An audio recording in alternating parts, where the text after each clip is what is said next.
Hello, my beautiful Taurus friends, and welcome to our November 2021 reading. I cannot believe it's November. I know that's like an age-old thing we say, right? But sometimes the way that time works in the physical world and the way that we've devised a calendar and all of that just boggles my mind. I cannot believe I'm sitting down to do November readings. I just think about at some point last year, just imagining where I would be by, the end couple of months of 2021. And it's just so interesting to actually be here. At any rate, let's get into what's going on with my Taurus family, my friends. This is a really, really interesting, juicy part of the year for Tauruses because there's so much energy in Scorpio at the beginning of the month. And all that energy is in your opposing sign. It's in your counterpart of Scorpio, which means that this is a really great time to kind of take a look around from a different perspective, the other end of the kaleidoscope, and kind of notice, what's working for you, where you're wanting to creating, where you're wanting to make adjustments. And all that energy in your opposing sign as well is really going to be emphasizing relationships, deepening partnerships, deepening bonds, going deeper all around. So there's some really, really potent energy going on here. And Scorpio season for all of us is going to be a time of asking those deep, true questions and getting really honest about what's working for us, what's not working for us, and how we're growing. And just to kind of give you a sense of how much energy is in Scorpio here the first half of the month, we have the sun moving through Scorpio, of course, Mars moving through Scorpio all month long, Mercury enters Scorpio 5 days into the month, and we also have a new moon in Scorpio. So there is quite a bit going on in this energy. And like I said, for you all, this is going to feel a little more personal, a little more potent, a little bit more of that, like I said, that review, that 6-month check-in from Taurus season to see where you are now. This month is also so powerful for you all, and that is because we have our first eclipse in Taurus happening this month.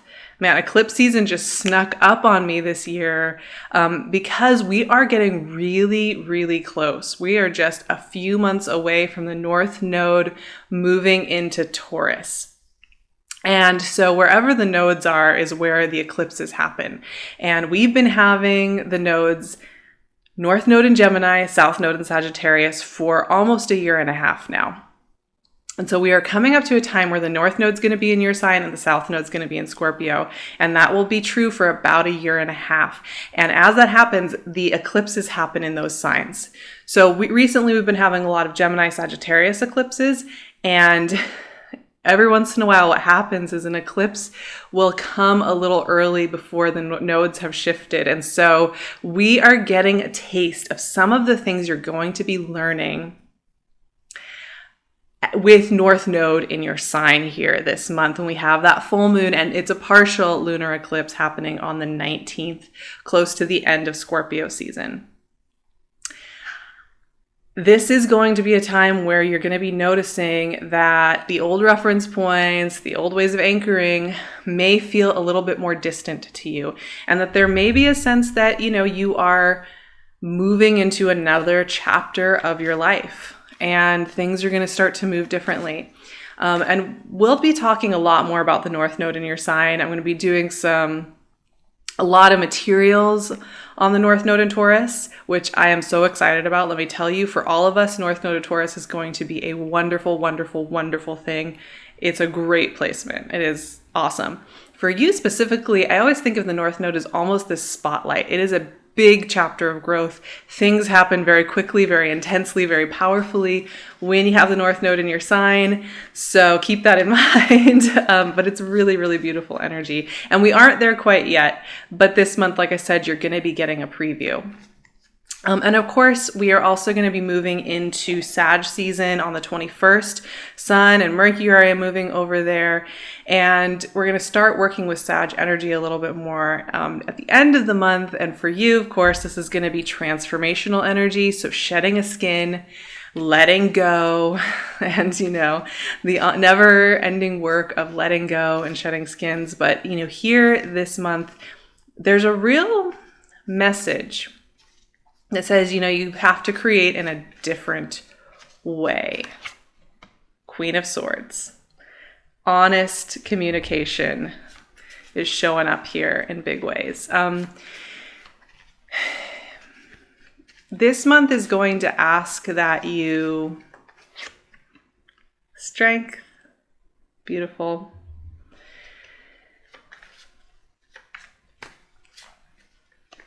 Harness your creative potential.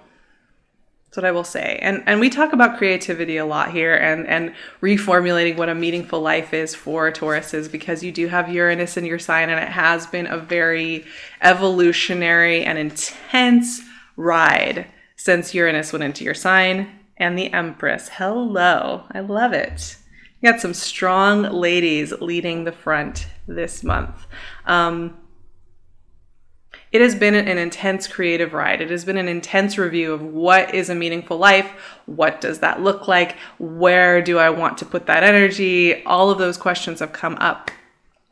And it keeps coming up. But here's the thing. I think as we're starting to get closer to this North Node in your sign, and as we're starting to have these little glimmers of that energy, and as we're working with this very transformative, forward motion kind of November, where it really is about taking steps that reflect who you feel you are inside, some of the ways that you're going to be harnessing that creativity are going to be different than you mapped them out to be a year and a half ago or even 6 months ago.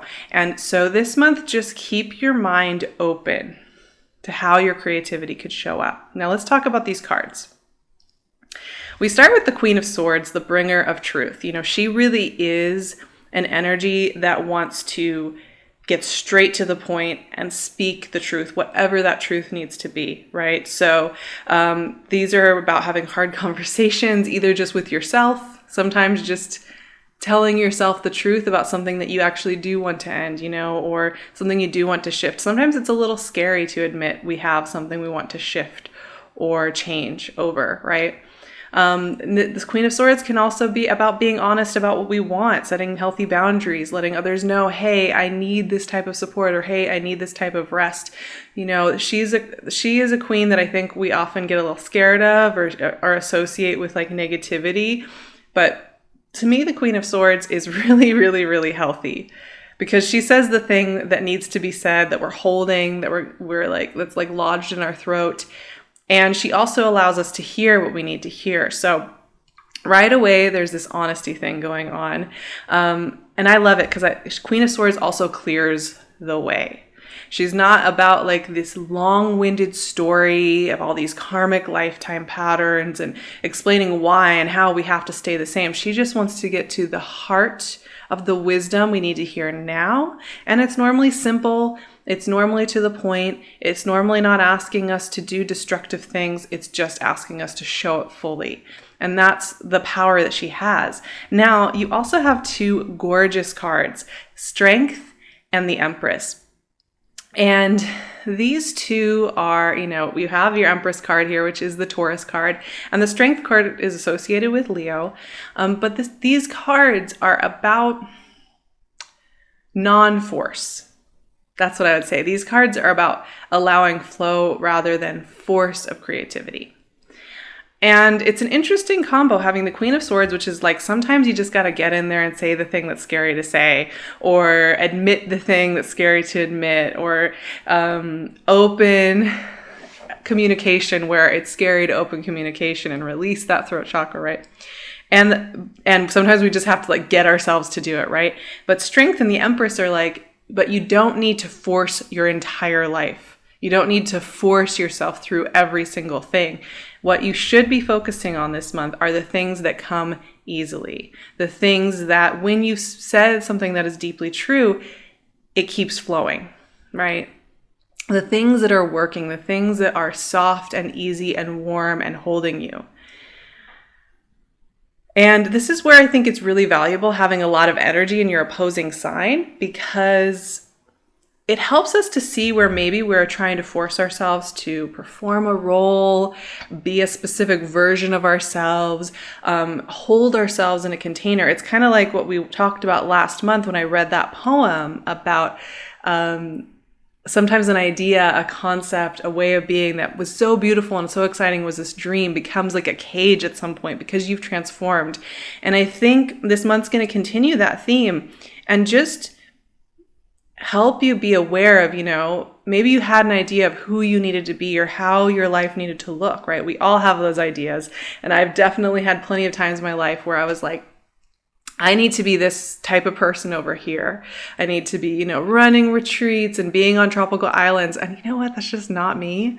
I like to be in cold, chilly weather. I like to be in quiet spaces, like there's a lot. So that, for example, that's an example. But this can happen in so many different little places, even in just how we commune with ourselves. So the point being, Strength and Empress are really saying, let yourself flow with the way that you really want to be. You don't have to force every single project, every single relationship, every single event in your life. If there are things that just are feeling like you're in traction the whole time you're trying to get it done, if there are ideas that just feel forced, it's okay to take a moment and honor that and let it go, because you're meant to be focusing on some really beautiful things burgeoning into life here. But what I have found is when we use all of our furnace energy, forcing ourselves through a whole bunch of hoops all day, it's very hard to access the place that allows movement forward from that place of trust and rest. So we can keep ourselves really busy running around in circles. And what that does is it never allows us to slow down enough to move from a place of truth. And also, it uses unnecessary amounts of energy. We're doing it this hard way where we're running around.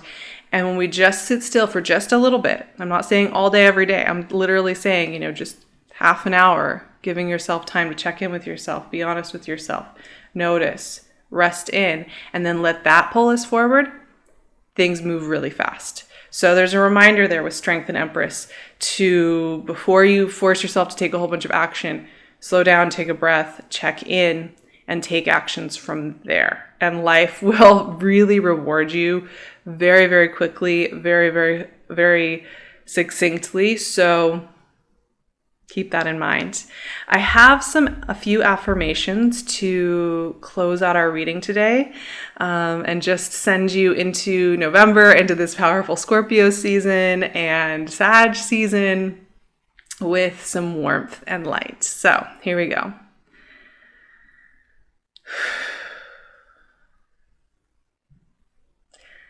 I am allowed to be myself and be where I am in the process.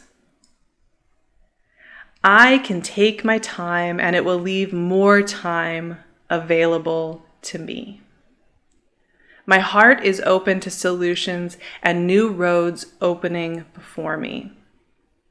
I allow myself to say what I mean and let those that I love know that I love myself and that I take steps based on that self-respect.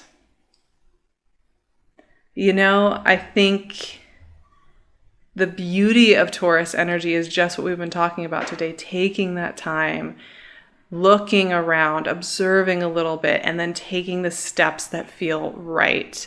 And that isn't stagnation, that isn't just stubbornness. There is something really valuable to that way of moving through the world. It's one of the ways that I love the most.